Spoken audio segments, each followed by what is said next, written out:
Now then, people, good afternoon. Welcome back to the Just Joe Football Show. I agree with a lot of what the comments are saying. We got away with one there. Really not a good performance by any stretch of the imagination. I think the manager got a lot wrong today. It's easy with hindsight, but I'm not sure on the lineup. Persistence with keeping certain personnel on the pitch. Melier again, one shot, one goal. I think if you get two hands on that, for me, you've got to save it. I think you've got to save it. But Strauch, again, is at fault prior to that. Gets beat far too easy by Osmajic. And I know people are saying, like, oh, we get away with one. I mean, Preston offered nothing, really, did they? But at the end of the day, that doesn't matter. They were in front. And you look, we can talk about the refereeing in the first half. It was absolutely abysmal. And should they have had 10 men? Yeah, without a shadow of a doubt. But you know, that the second half, he wasn't involved. Leeds had a lot of the ball and did nothing with it. I think, you know, Solomon actually put, and he's key to the equaliser, to be fair, but Solomon put some really good balls into the box that no one attacks. Pirro genuinely was just a chess piece in that second half. I don't know why he was put into the 10. That he can't play there, and when he was there, I just, every time we went forward, I thought, where's Pirro? Where is he? And he's just, you know, stood about. Joseph, you know, I'm saying on the celebration, Joseph showing Bamford how to get on with the flicks. Joseph missed it. Well, even Joseph, it was their defender that put it in who flicked it into his own net. So both of our strikers that came onto the pitch both tried the same thing and both fecked it up. Do you know what I mean? I mean, Bamford, right? The XG on that is 0.98. 0.98. It's basically a goal. You get less, I'm told anyway, off Vic. You get less XG off a penalty. How's he missed it? I don't know. Nonto had a stinker today, really bad. I think someone put up on Twitter like he'd lost 6 of his duels. I mean, he had a really bad game. I would have preferred the wingers to change, but I said Nonto to stay on and James. So I mean, what do I know? I thought James actually did all right. Solomon really injected something for me. He always beats his man. I think I maybe could have started him Ramazani as well. But the big question here is the away form. It has to change. Like, we need to do something about it. You can't go from the start to this, yet from home to this. It has to improve. It has to improve. You know, I'm glad we got a point, because regardless of what Burnley do, we'll still be in the top 2 with Oxford. So that's important. Sheffield United will win. They're playing Plymouth at home, and that gives them a bigger gap. But listen, I said, and I've been saying all week, I'm not asked for the top 2, but get 3 today, and Burnley have got to play Norwich away, and they could drop points. Do you know what I mean? So it's frustrating whenever we have an opportunity. And I worry about Stoke now on Boxing Day. That's another one where you're like, for God's sake, we've got, you know, because the mad thing is Boxing Day, Sheffield United play Burnley, it'll go our way, and we'll have to wait till 8 o'clock for our evening to be ruined. You know? Yeah, it was bad, man. It was bad again. The goalkeeper, the Dick Strauch, Pirro was non-existent. Subs, Bamford again.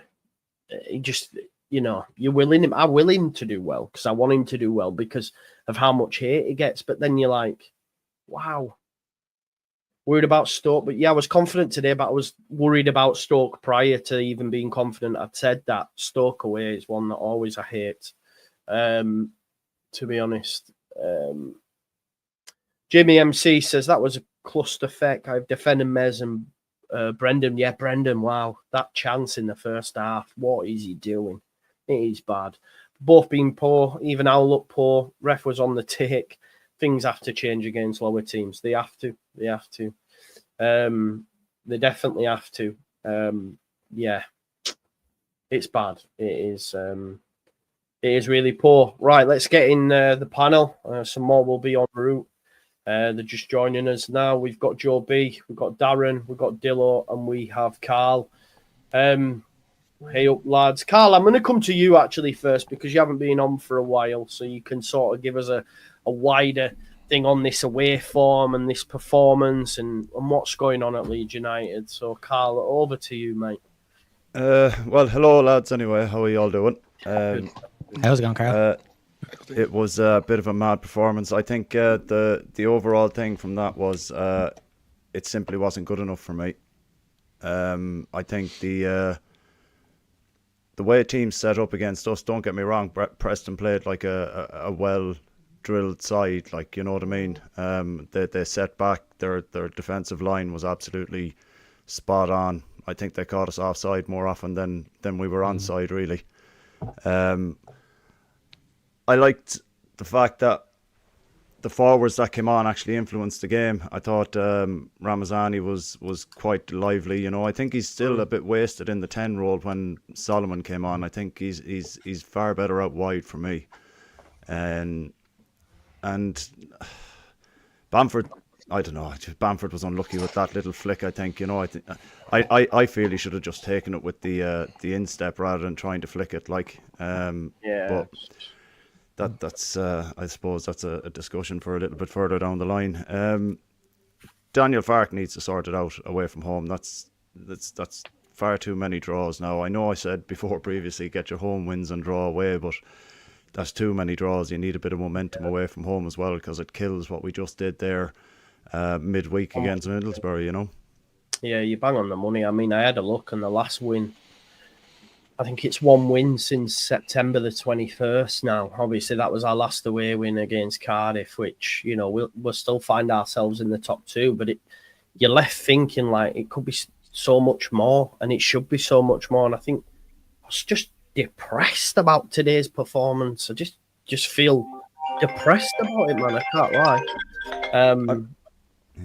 It's bad. Joe B, you're getting cooked in the chat before you've even had a chance to say anything, mate. So let me come to you. You haven't even had a chance to speak yet. I love people assuming what I'm about to say. It's absolutely fantastic.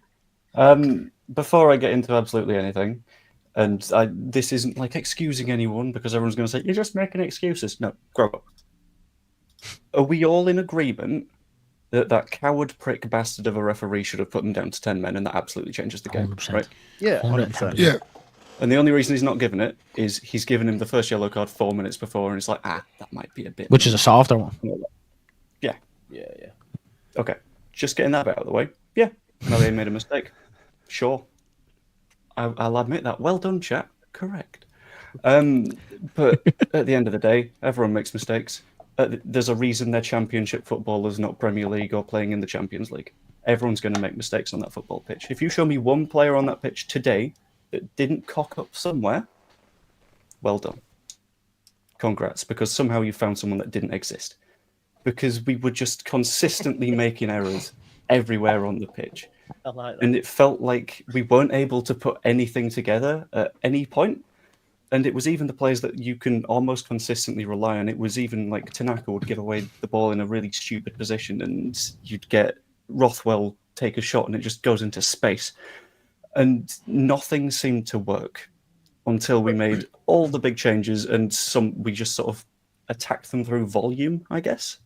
At that stage, it looked like eventually something's going to happen. But on that, what you talk about there, Joe, like about people having poor performances and that, and I agree with you, mate. But it's now coming regular away from home, though, innit? So there's got to be something. Something needs to change in that aspect. I don't even like. It sounds simple, like as though it's a mentality thing. I just don't know. Genuinely, when we went one down, I know how that game's going to go, and I shouldn't feel like that. I shouldn't feel like that. I should have hope that we can maybe come into it. But genuinely, I can only speak my truth. That's how I felt. And we get one at the end, amazing. But I still am pissed off, even though we got a point at the death, you know? yeah, I took a note down on all that, and it was just a little theory I had going. It was probably about 65-ish minutes. And it's away from home. It feels like at some point we have this inevitable switch off at some point in the game. And at that moment, we make a big mistake. At Blackburn, it was Tanaka giving away the penalty. Today, it was losing the ball really stupidly at their end of the park. Strouk switches off a little bit, doesn't make that challenge. Melier is clearly not good enough to deal with the shot. And then we're a goal behind, And because we've switched off for a moment, we've let something that isn't us define what happens in the game. Whether you want to say that it was the referee, whether you want to say it was Preston, but we weren't able to sort of control and dominate what was happening anymore, which is not what happens at home, because I think the crowd keeps everyone sort of on their toes and we're always paying attention. And I don't know how you fix that, but we kind of need to, because otherwise we're going to have some pretty big problems. I do. Dillo, I'm going to come to you, mate, because I'm not like trying to, because I've backed Pirro and you know, I thought he would start today because of the opposition we were coming up against and stuff, but he had a really bad game today. Dillo, I tried to give him maybe a few flowers in the, you know, dropping deep, linking it, but the second half, and again, the manager has to take some blame for this, because I think he should have been brought off. And I know as bad as Aronson were, but at least he's more doing 10-ish things than what Pirro is. Pirro just looked like, I don't know, like a corner at times, Dillo, in the second half. Every time we went forward, I'm like, what? There's the number 10 shirt. What's he actually doing? I don't know how he's impacting the game at all, man. Well, I did say I wanted Joseph and Solomon to start. I didn't want Nando, and I certainly didn't want Pirro starting, just considering I had a feeling these were going to just frustrate us, and they did. I think we can all agree Pirro doesn't work in the 10. It's non-existent. You said it yourself, he's like a chess piece. Waste of time. But overall, I don't think any player turned up there today. Solomon had injected something, as you said. I thought Bogle done okay to a certain degree. But overall, everyone, they were dirt. Bamford was dirt. It's as simple as that. Like, we can go back about the referee, etc. Yeah, it was cleanly a red card. Definitely, it would have changed the game. Possibly, it didn't. He didn't give the red card. We just didn't turn up. We weren't as good as just weren't as good. Simple as. But it was real slow. There was no tempo to the game. Preston were very dirty. Couldn't kind of get grasps of the game. But yeah, just watching here, like, it was just real slow tempo. There was no character in all the players. If I'm being honest, no one stepped up there today. Ramzani coming on, didn't do a whole lot. Aronson, you said it yourself, at the edge of the box, you know, a clean cut shot and blooms it over the bar like if he was playing Gaelic or rugby. I can't hear you there, Joe. Sorry, I was going to say, he's got to hit the target at least. Made the keeper make a save, man. And he's... In fairness from Joe, if you watch it back, there was a little bobble, not sticking up from. I do think he should have been out better, but there was a little bobble just as he was about to strike. You see, it sits up a bit, so... Yeah, still should be doing better, but it was a bobble just before that. But overall, I don't look. There was no one good out there today. No one really stood out. It was a bad performance, and I think Fark really has to look himself now in the mirror and start. You know, even down to Rotwell, like his set pieces, corners, they were all shy. There was nothing good. I was just bored watching that game. If I'm being honest with you, I probably sound like JT, but it wasn't good enough at all. Simply not good enough. He's in Prague today. I was hoping he was going to come on to answer for his Bamford shouts, to be honest, because 0.9 XG, 0.98 XG. You got to be scoring that. I've got a very, very small mitigating factor on that one. Okay, go on then. Piru's never even in that position to have the shot. Occasionally, Bamford's going to miss those, which he does, but Piru's never going to be 2 yards out having a chance, is he? Occasionally, 95%. Well, yeah. Of the time. Anyway, yeah, no, that's fair. But at least he's having a go. Yeah. So, it's a good point. Someone's just put in the chat as well, and this guy really pissed me off throughout the game. Darren, is Nonto overrated? I thought he was terrible today, man. I almost feel like someone needs to grab hold of him and say, "Look, you're not Somerville. Stop trying to be that guy, right? And just, you know, pass for a start. Why are you always having to, like, if you compare him and James, I think it's chalk and cheese. And everyone, myself included, said James is not good enough. I said, you know, Nonto is a saviour. Wow, bam. And for me, it's chalk and cheese between them two. Joe, I mean, you did say about Nonto, like it's that kind of, you know, he's trying too hard. You know, it feels like it. Getting a shot off. Yeah, he's overconfident, and then like that, the last game, the camera goes to him and he's a face on him like a slapped arse. Yeah. So, although he's just kind of frustrating me a little bit as well. So same. Yeah, he's simply not good enough. Simply not good enough. Yeah.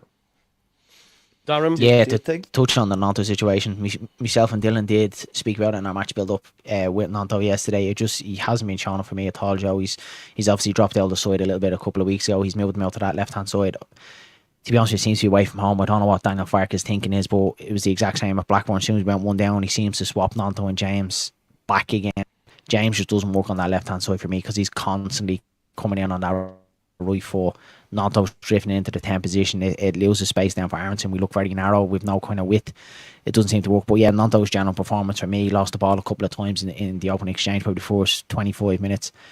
Just hasn't stepped up again. I don't know whether he feels like he has this weight on his shoulders that he needs to be the main man to take the burden. He doesn't, because the quality across his side, it can be easily be shared out. We're not the Leeds United that we were last season, where we're heavily reliant on quality players, or Somerville or Rutters. It's shared across the squad. We've enough players to do it, but he hasn't shown enough for me at all this season. At the start of the season, I gave him a bit of leeway because he still was playing well, wasn't really scoring, and now we got a lucky one against Middlesbrough. But he hasn't shown it for me. His all round overall play, taking G&A out of it, it's not good enough at all. And then you see Solomon comes on and injects pace, and he's vital cog in the goal. But he looked dangerous when he came on. The ball, Solomon. Yeah, I think. Man, he don't lose it.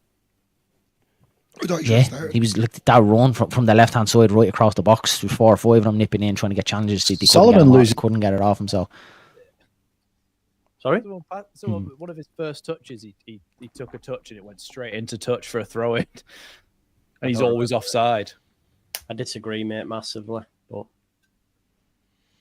go on, sorry. Can I know it's probably been said already, lads, a few times in relation to the Nanto thing being played out wide. When he plays for Italy, he plays in the 10. We bought him as a centre forward. 10, yeah. We didn't buy him as a winger. So why don't we try playing him in there instead of swapping around? Like Aronson, we bought and he played on the wing the whole time that he was here before he knackered off to Germany. So why don't we put Aronson out wide? Aronson's getting smothered in the middle, and he doesn't have the composure on the ball to be able to find the tight passes. Whereas Nanto, if you watch his under 21 games previously, I think over the last 4 or 5 games he's got. I just on non-talk. Carl. So, sorry. Yeah. Go on, mate. You cut out. Go on, mate. Finish. Sorry. No, Sam. Yeah, my laptop shit itself there. Don't worry. Like Nanto there in that first half lost the most duels in the match, 6. I don't think he can play. I don't think he can play in the 10. I know a lot of people say it. I'm just not sure if he can. And everyone says his best position's out left. He was wasted out on the right. I just think he's having a poor season. And him and Dan James kept swapping. Yeah. That was kind You can't keep making excuses. There comes a time where you say it's up to him. It's up to him no matter what position, because he wasn't great out on the right, hasn't been great out on the left. And in fairness, now Carl was kind of saying in the 10, he is dropping a lot into the 10, Carl. You can see when he does play that wide positions, he's not really staying wide on the left. He is dropping into that pocket, which is, for me, is taking Aronson out of the game a little bit more. Aronson dropping out the left as well. So there's only so many times that you can, protect him and say, look, he's not playing in his preferred position. He has been. He's given chances right across that front 3. He hasn't shown up this season. He's having a poor season so far. Well, I don't think it's a case of his preferred position, because he is playing right across that line, and he has to prove himself in one of those positions at the moment. And I don't think he personally has a preferred position. But from my kind of standpoint and watching him off in international duty, that's just how I feel he might be better utilised, and push Aronson out wide if you're going to keep him in. So, there's swings and roundabouts with him. It is. Everyone had a stinker today for being, everyone had a stinker today for being honest. Apart from maybe Dan James, Dan James, I thought again, quality. Jack, are we maybe being a little bit too harsh, because Johnny Cooper's just tweeted something out to say Leeds have scored the most 90th minute goals in the Championship this season with 6. So are we being a little bit too harsh? I don't know, just to play a devil's advocate. Well, I'm not playing devil's advocate, but I didn't think we were that bad. Really? Honestly, not really. No, obviously, I don't think it was scintillating, but I thought it was a decent game. I'm not really bothered about, I never am, but I've said a million times, I'm boring myself with it, but these games pop up out of nowhere, don't they? And you can't plan these games. It's like it had dug in that way. It was just going to be that type of a game. I don't think we're through it. I think the game got a bit bitty about 70, 80 minutes, and then I thought it had gone by then. But I always panic coming out second half whether we're not going to look like we're going to produce out. And to be honest, I felt like it was a difficult game, but I don't know. I think, if I'm honest, I think with the away form that I would now also be on board that, that is an issue. There's something, and particularly like when we were losing, there's no getting away from it at that point. Like, what is going on? There's something occurring. But if it wasn't for that, I don't think we'd be this negative about the performance. If I'm honest, that's just my overriding. I quite enjoyed the game as much as it did my head in. I wasn't. I've been a lot more bored watching us when we've been 1-0 down or whatever. I didn't. Did you really think we was out of the game? Genuinely, I never thought we were going to get up from it, mate. No. Yeah, same. I was I didn't just think so we should have got off the bus, frustrated. if I'm being honest with you. Yeah, angry, annoyed, same. I was same. angry and annoyed, but I Honestly, think Jack, I did not see a world in which we took anything from the game. When we I always think apart from the James one off the crossbar, we didn't create it. but it didn't I feel always like we were think going to go. if you're not creating chances, that's when you need to be worried. If you're missing chances, it's not the end of the world, because you're still creating them. You're still putting that ball in that area, and you're still getting things on the end of them. I think if that Bamford goal goes in and then Mateo Joseph wins it, I think we all look at this and go, that was quite a good game. There was a lot of scrappiness. There was fouls flying in, and eventually we won the game. I just think that, as stupid as this sounds, like, goals completely change the context of the way you think about it. Obviously, that's true. But in terms of, we created chances. Bamford had pretty much an open goal. And I said on my match reaction that I just recorded, I can't believe it, in 2020, nearly 2025, I'm saying Bamford's just missed a sitter from 2 yards out. Like, it just seems crazy that I'm still saying that.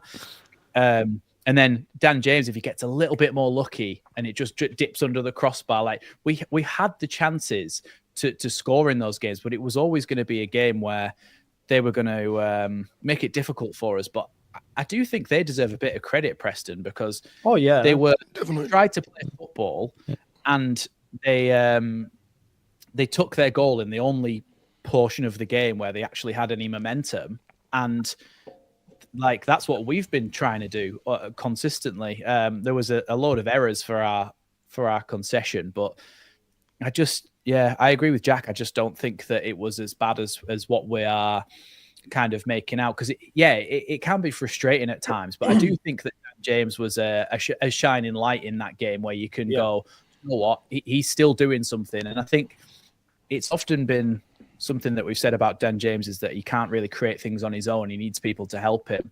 But I thought he did really well at taking the ball by the horns and just going, do you know what? I'm just going to go down the line. I'm going to put a really good ball into the box. And you could see that it would be so frustrating for him, because he's putting the ball into such a good area and no one's getting on the end of it. Think about all those ones that came across the face of goal that their defender got to just before our striker. I think they also defended really well, but Dan James was just sliding balls across the face of goal constantly. And you saw them sliding in, making last-ditch challenges. That's why we had so many corners. I just think it's the age-old thing. If we take our chances a little bit earlier in the game, it's a completely different game, because I can't remember all these chances, Max. Which chances? There was a lot of chances where it slid right across the box. Sorry, David, I just interrupted you there. Sorry, man. We were in really good areas. But that's what I'm saying. Dan James was in the box a lot. There was a lot of moments when Solomon were driving into the box, a lot of moments when Dan James were driving into the box, where there's a chance to be created. It won't coming off, like, some good defending, like it's been said. Obviously clear cut chances, 2 or 3 really. We got an own goal, which sounds ridiculous, but that is the basis of the type of chances that we're creating. We're putting balls into horrible areas. It comes off at lad's ankle and it goes in. That wasn't a one-off. That was what I felt was coming. It was like we kept getting in these areas where I felt like we were threatening. I don't think it was that bad. Yeah, I think as well, maybe like because it's another away performance where it hasn't been great, but you know, I agree when with you that. look, yeah, when you look at it, you know, someone's just said in the chat, "Is this a Man City channel?"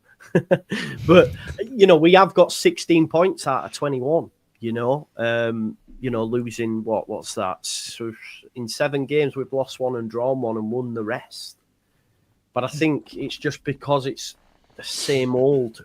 It feels to me anyway, away from home, it's the same old story. And then I look at Stoke away, and I think, oh God, you know. But listen, in the chat there is loads of different opinions, and I can see it in the chat popping off, people agreeing with certain people and all that sort of stuff, and that also makes me think, whoa, okay, maybe it wasn't as bad as I first thought, because I genuinely, and I might have to look back, but I just Do you think so, Joe? It's more so like on the previous away performances that, like, because I think that's what I'm looking at. I think if you isolate today as a whole and we weren't bad away from home, you look at today and look, it's not bad. Deepdale is a tough place to go to. We nick a point, lovely. You know, we dug in, we get our point. But I just think I'm kind of putting it together as a whole. The away performance, when you look back at Blackburn, carbon copy of Blackburn, Millwall, Bristol City away, it's just the same, the slow kind of tempo. It looks like at times that we're kicking a cement block around the place. It's just not quick enough. And I think that's what, like today, that's what it felt like. It's the same thing. It's not changing away from home. That's where the frustration, I think, is coming from. It's not changing. The frustration away from home, I agree with, but that ain't a carbon copy of Blackburn. That was not the same game as Blackburn. That definitely was 100%. I think so, it was too slow. We lost that game for a start off. I know, result on talking about performance wise. Like, it's not a carbon copy of Bristol, like not a carbon copy of Millwall, but I mean the away performance is the same. The first 20-25 minutes, it's slow, it's drab, we've no tempo. When we play at Elland Road, it's up, we're quick, we're moving the ball, we've a bit of intensity. Away from home, I mean the tactics, the performance is slow, it's drab, there's no tempo in the game. And then we can see the goal, and then again we're chasing it. I'd say not much in it, Jack. To me, it was very much like Blackburn. Again, it's my opinion. The tempo, it's like he has no plan B with Fark. That's the problem with me. Sorry, Dillo, you go, and then I'll bring in Carl, and I know Joe wants to speak. Sorry, go on, Dillo. I just feel like there's no plan B. You know, he's chucking on a load of players there. You know, first of all, the subs are too late in the 70th minute. He's chucking on a load of players to hope for the best. He changed it before. He changed it before. He should have changed at half time. I know he's never going to change it at halftime. Yeah, but I think there's an argument to be had that he's getting results out of his substitutes. He's scored the most in the league out of any other. It's 10 goals. No, you're right. And Solomon's key to the goal. Joseph's key to the goal. They're 2 subs, Max, that he brings on. You are right. It's telegraphed and it's the same thing every time. But if it's working, and we're often going, is he just throwing the kitchen sink at it? But more often than not, when he goes to like 3-1-6 formation, we go and bag because we just go, right, just suffocate him. But it just makes you wonder, not going like full on kitchen sink earlier in the game, but why doesn't he switch it up a little bit earlier on to say, okay, well, maybe we can go 3 at the back, not necessarily 3-1-6, but like, and to add to your point.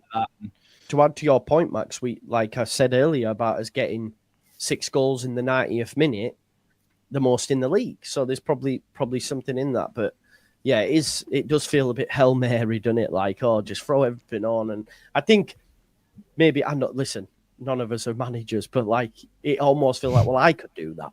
Do you know what I mean? Do you know what I mean? It feels like, oh, just throw all the attackers on. Sorry, Carl, you wanted to come in, mate. Oh no, I was just saying, like, in relation to the Blackburn game, the lads were talking there, and I thought that Dan James' performance today was chalk and cheese with Blackburn. I was at Blackburn, and he was absolutely shocking at Blackburn.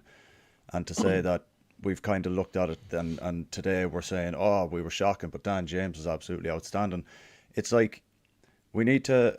I know I was a bit quite critical at the start, but as you go on and you kind of hear different opinions and you think about things as well, you can kind of look at it a bit more on a calm basis. And I think when we're away from home, we have this kind of, we need to be very, very cautious. And then all of a sudden we explode into it. Because I thought our best period of the game was from 70 minutes onwards. And I know that's coincidental with the fact that Fark made all the substitutions in and around, 60, 70 minutes. But like you were saying there, if it's working and he's getting results from it, then I think we have to look at the positives from that, even though it is a bit mental that he's putting on 6, essentially attacking players and sacrificing it. But even if he went 3 at the back, like you were saying there as well, just to change things up, and we have the players that can flood the forward line if we utilize them in a way that is more kind of, because we get low blocks a lot, you need to be a bit more progressive in between the lines, so we need to be a little bit more controlled in that sense, whereas I think it's a bit too frantic sometimes. So I don't know, yeah, today was a bad day at the office. Blackburn was worse, so maybe we're just getting better and better a little bit as we go along with the away games. Maybe like a loss, a draw, and now a win at Stoke would be nice, Definitely, Joe. Oh, yeah, that'd be a nice Christmas. Max, you've gone like retro 1970s. We've gone a bit black and white. Art Deco. Well, hello, darkness, my old friend. Yeah. Maybe everything is black and white. Joe B, did you want to say something? And we'll go to some super chats. Just when we were chatting about the Dan James stuff, I just wanted to shout out the best yellow card I've seen a Leeds United player get, when he was just like, I'm really annoyed that you didn't get a second yellow card, and belted it as hard as he could at a Preston player's face. Yeah. Actually, let's talk about Big shout out for that one. What's he doing? Let's talk about that referee. That decision in the first half incensed me. Like, why should a second yellow have to be more than a first? Because if he doesn't have a first yellow, he definitely gets one. So why should it have to be more? And even if subconsciously it has to be more, that foul was more. Honestly, the referee didn't give that and then totally lost control. And I think what added insult to injury is that he then went and booked Daniel Farker, because I'm like, oh, so the lad on the pitch gets away with that, but then you go and the manager. And listen, before people start saying that isn't the reason why we only got a point and all that sort of stuff. It's not enough. We shouldn't have to rely on the ref to have an amazing performance. But my God, still that first half. And also the added time, folks. 2 minutes in the first half, 4 in the second. It wasn't enough. Based on all them stoppages, the time wasting, the subs. My God, I've never been so incensed, I don't think. I was fuming in that first half. It's like a a really sometimes to make those decisions. It's what, sorry? It's like they're too scared to make those decisions. Like it's such a big call to send someone off that he just looked like he was overawed with the occasion. He couldn't keep hold of what was going on. Yeah. He totally lost control. He lost it after that, didn't he? After that, he lost control. And then what annoyed me even more, Higginbottom whips him off at half time. And I just it was like Higginbottom's going on. I was just going, he should have been sent off. And he whips him off. That was exactly what he's saying. But yeah, look what you said, Joe. Like, the first one was a yellow and the second was worse than the first. It was a clear yellow. Somebody even saying the Premier League, if that goes to VAR, there's a chance that he gets sent off. Like, the foot was high,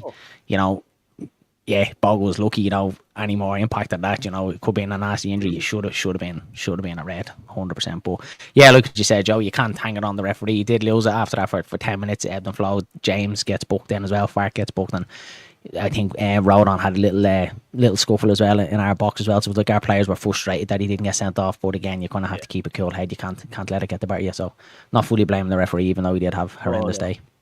Yeah, I think that's their bench knew as well, because everybody were at it for that. The really annoying thing is it's almost exclusively an English football problem. The fact that we've got referees that are like, no, we don't need VAR. Because I was working a football match yesterday for Serie B, and I was really surprised to hear the second division of Italian football that's got almost no money in it compared to the Championship has VAR. And apparently it's going to be too expensive for Sheffield United, Leeds, Burnley to implement it here. Even though we had it. No, I don't understand. Like, it's so blatantly something that can be fixed. But I love Pascal. I think he's quality, but he got done by that same move again. We saw it. I can't remember which game it was, but they're sort of like getting him on the run, and then they just knock it round him, and he's like committed, and then he's running in treacle. I don't know if it's partially a tactical issue, that though, because it's the counter press, isn't it? It's when you lose the ball and you instantly try and win it back again. But Pascal, sprints to try and get tight with the back of the striker. But any striker who's got any sort of pace is going to go past Pascal. So he just takes a touch around him because we play with high wing backs. There's obviously no Byram to help him because he's up because we've just lost the ball on an attack. So Strauch flies out. But if Strauch holds his ground a little bit, even if he stays 10 yards back on the halfway line, he just gives himself a chance, because if he stands 10 yards back, the striker doesn't take that touch to start with. He goes, okay, I'm going to have to turn now and run with it. And it's so much easier when someone's running straight at you rather than running past you and he's already gone. Like, and then Rodon as well. I don't understand what he was doing in the box. Because he was going like this, like, calm down. He kept looking as well. The worst thing is, Max, he's looking, right? He's checking, he's going, right, it's fine. And he goes, leave it. Yeah. Wow. What are you doing? Bogle, don't be sliding in, Bogle. Let him have it. Yeah, exactly. Yeah, Bogle's positioning maybe slightly off. Rodon should and could have got a touch on that to stop. 100%. And then Meslier was a bad save as well. But it's like, I know a lot of people instantly go, sell Meslier, but it's a comedy of errors. There's 3 or 4 players at fault during that, and you think, it starts with Pascal, like you say, Joe, and he has done that before, which is making me wonder if it's a tactical thing to say you have to go and get tight to the back of the striker when it comes into his feet when we lose the ball. But when he does that, Rodon can't cover him because he's on the opposite side, and Byram's up on the attack. So that doesn't work for me, having him do that, because you've got no cover. And Pascal's not quick, so it's just it's worrying that he's being told to do that, I think. The only thing, I agree with that. The only thing about it, if it's a tactical thing, Pascal's got to set off a lot earlier. You have to be aware of how fast you are. In them scenarios, if he knocks it round him like that, it should just be on top of him and he just wipes him out. He's got to go with the whole thing. You can't do the press and then get done. Like, he's also not with him. He's not on him. He's got to be all in, or just, like, say, take 10 yards and just say, I'm never going to get there. I agree it's probably a tactical thing that, like you say, in the press. But he has to know that. It's not unusual that the ball's coming into the centre forward, is it? Or just bring him down if you know he's beating you. Take the yellow. But he's not close enough to bring him down. That's my point. He's looking for him. He's like trying to grab him. He's not there. He's 2 yards pushed him. He pushed him into the corner. And he was going up that way. It's a really good pass into the box, by the way. It's a great cross. Yeah, good cross. A really good pass. But like, from Preston's point of view, they'll think that was a really good goal. They'll really enjoy that goal from their point of view. What they've done worked perfectly for them. But from our point of view, it's a really bad goal to concede because it could have been prevented on 3 occasions. Yeah. So it's just, if we scored a goal like that, we'd be saying it was a really good goal. One shot, one goal. You're like, fuck's sake, man. It's Sky really commentators trying to say that it was a bloody goal of the season. I was they turned the ball over in a dangerous area and caught us out. That's hardly a goal of the season type scenario, like, you know. Looking at the last, so not the top 20, I've just tweeted this out, and I'm just like putting it out there again, playing devil's advocate. How we may be, I don't know, being too overcritical, because if you look at Leeds' last 8 home games, obviously it's 8 wins on the spin. Away from home, we've only lost 2. We've won 2 and we've drawn 4. Now, of course, people will say that away form, etc., you won't go up, But I do think that's a bit throwing the baby out with the bathwater, because we've lost 2 away from home and got points in all the rest in 8 games. And 1-2. So, and if our home form continues, obviously that might not, but you would still think, like, there's still a long way to go. But, you know, are we being overcritical of the away form? It does need to improve, but I'm just putting it out there. Like, to say in 8 games you've only lost twice, I think it's probably not the results, is it? It's the manner of the performances. It's more the performance, Joe. Yeah. When you put it like that, it's just like, what we win, you know, that's actually decent. But I think it's just more, like we said, it's the manner of the performance that it kind of seems to be the same. It's just the tempo. That's what annoys me when we're away from home. It just seems to be so slow. Like we're really slow in building up the game. And at Ellen Road, we're like a totally different team. We move the ball quick. We have a bit of impetus about us. But at home, it's just slow. So I think it's more performance. But when you put it like that, results-wise, results-based business, it doesn't sound that bad. No. Well, it's the context of the table as well. I think if we were sat in 4th or 5th,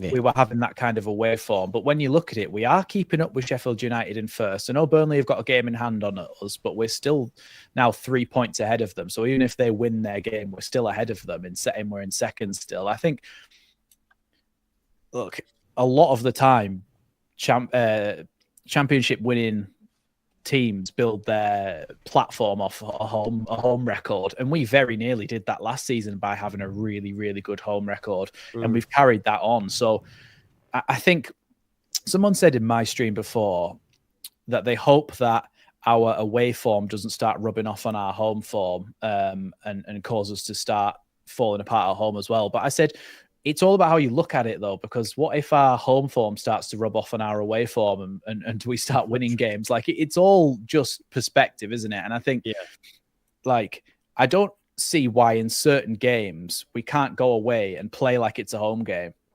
Because when you're playing against, I don't know, a Plymouth, or probably by the time we play them, Frank Lampard's Coventry, if you're playing against a team like that, why can't you come on and go, do you know what?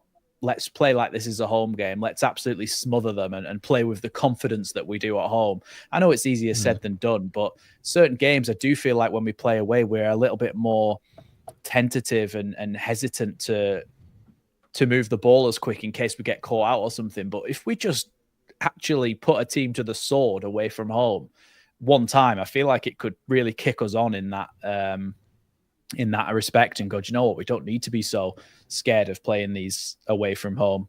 And there is credit to be given for some of the away teams that we've played against, and they've been decent against us, but we just have to be finishing more chances than we have been.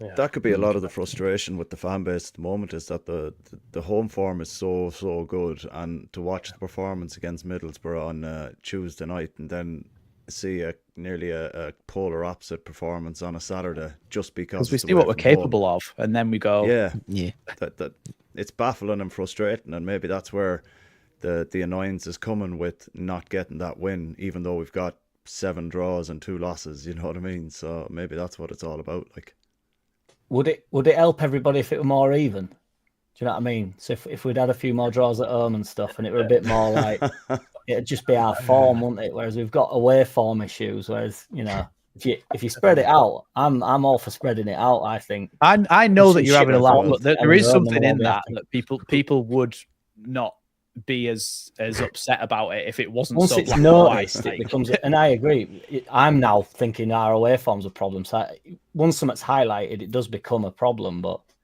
you know, it is an issue. There is a slight issue there, I do believe, but I do think we'll sort it. So. Yeah, and I think once it's sorted, you know, Sunderland are 1-0 down again. So,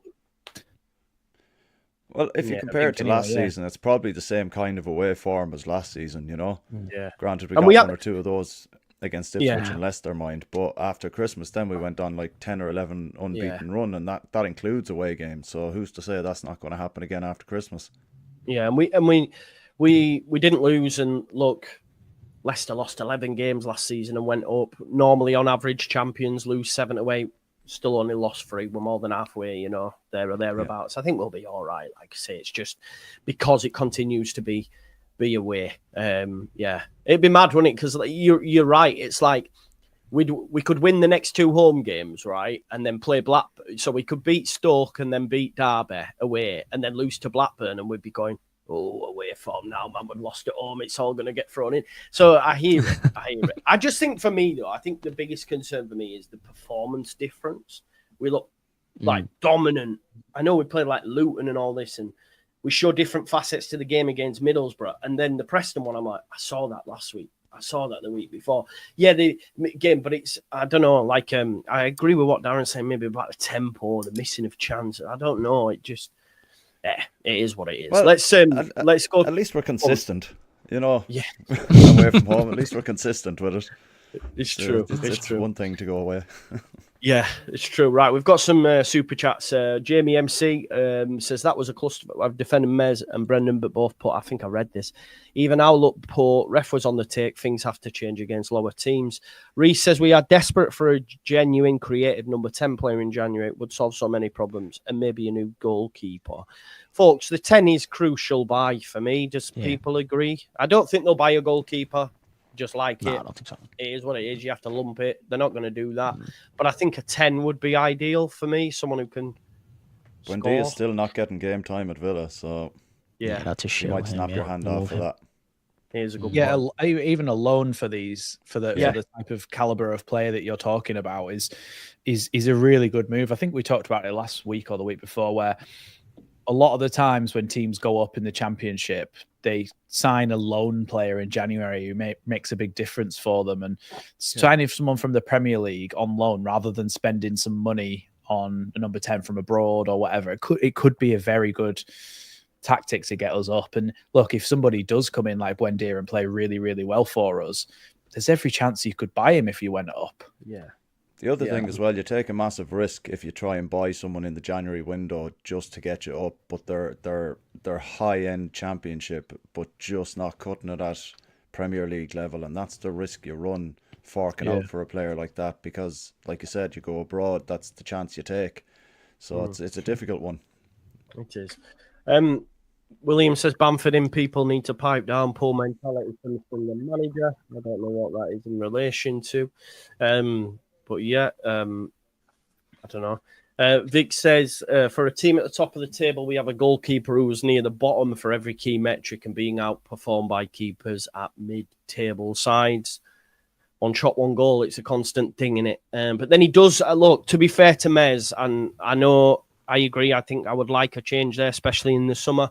But, you know, he makes 2 great saves against Middlesbrough as well, you know. So, yeah, but I hear I also don't think that was the worst mistake I've ever seen from a goalkeeper. Like, point-blank range, first-time shots are difficult to save. And I've heard Ben Foster and Rob Green and other goalkeepers multiple times say that the front post thing is an absolute myth. If someone puts enough power on it front post, it's going in. It's really difficult to get to. And Mellier's pushed it into his own net, but we have like a thing where we'll be overcritical because of what, just as human beings, because of what's gone before.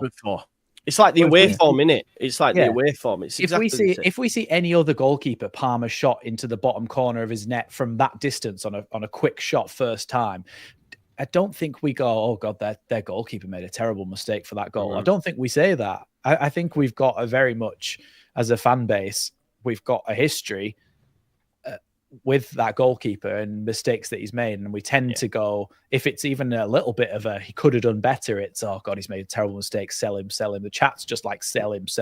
And I think we're so reactionary. Also, I do think, like you say, it's because it's not the first time. It won't be the last. Yeah, but that's what I'm saying. It's not the first time, but the Sunderland one was horrendous. But this one is just a goalkeeper doing what happens to goalkeepers nearly every week. It's like he's set for the ball to go high and then it ends up going low. If you watch it back from behind the goal, it's like he's set to kind of dive higher and then he gets caught out with the low drive in at his near post. I think it looks something a lot. I'm not defending it, like, don't get me wrong, to the extent that I think people are just maybe overreacting a little bit on the whole sell him straight away thing, because we don't have anyone else really, and you're not getting anyone else. That's the thing. The overreaction is sell him. Like, I've nobody thought about maybe dropping him. I mean, I'd keep him in, but you can't drop him. He's got to go. He's got to leave the club. Don't even want him around training.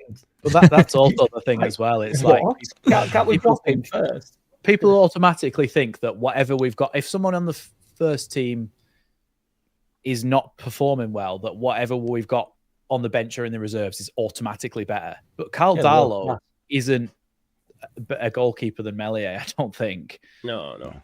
I remember the sort of before, and he's come in and we've been a bit like, not sure about him. I know. Liam Moore, who's normally, Fark out kind of vibe, he says, my bet with you is still on. It's technically we got something away from home. Still Mardy, though. Felt like a win with the ref and their dark arts. And Isaac says, I did see a world where we came back after we were scored on, sorry. Yeah. So, I didn't, mate, but big up to you. Swansea beating Sunderland 2-0. Here's what it is. Before you move on, Joe. Yes, you know how Farkas says his kind of thing is that you need 2 points per game to go up. If you win every home game and draw every away game, That's 2 points per game, isn't it? On average. So, I mean, it's if you actually look at that and you win every home game and you draw every away game, you're still going up the table and keeping up with the front pack. I think you'd be all right. It's just because it's so home and away. Yeah, it is. Farker's come out and said, look, he thinks it's a good point. We started slowly, better side, but annoyed at failing to deal with the counter-attack. He did bemoan poor finishing, so he's calling out his attackers, but says the equaliser shows we keep going and it's good for our confidence and reputation in the division. And like the stat says, 6 goals now after the 90th minute, the most in the division. So there probably something is that. Yeah. Anyway, I think we'll bring it to a close unless anyone's got something that we haven't covered. I would just think before Derby, if you had said 7-0 the next 9, I think we all would have been chopping your hand off, wouldn't you? Especially with Middlesbrough. So yeah, not a decent return out of the last 3. Oxford next week, you're thinking 3 points anyway. So yeah, onwards and upwards. Onwards and upwards, yeah. Wallop them, and then we'll have a look at Derby and Stoke to come. Yeah, Hamer has scored for Sheffield United. I don't think any of us expected Plymouth to get out at Bramall Lane, anyway, so it's all good. Definitely not. Right, folks, go check out Jack City of Leeds fans. Check out Only Leeds Bros, Carl on Auto Know Better, Joe at Joe Blackburn, and Max at Leeds Lately. Please go check out all these channels. Thank you all for tuning in. And I'll see you sometime tomorrow. Try and enjoy the rest of your day. It does feel still like a little bit of a loss to me, but hey ho, we got a point, and that's the main thing. And we'll still be in the top 2 come the end of the weekend. So that's where we need to be. Peace out, folks. Bye bye. Exactly.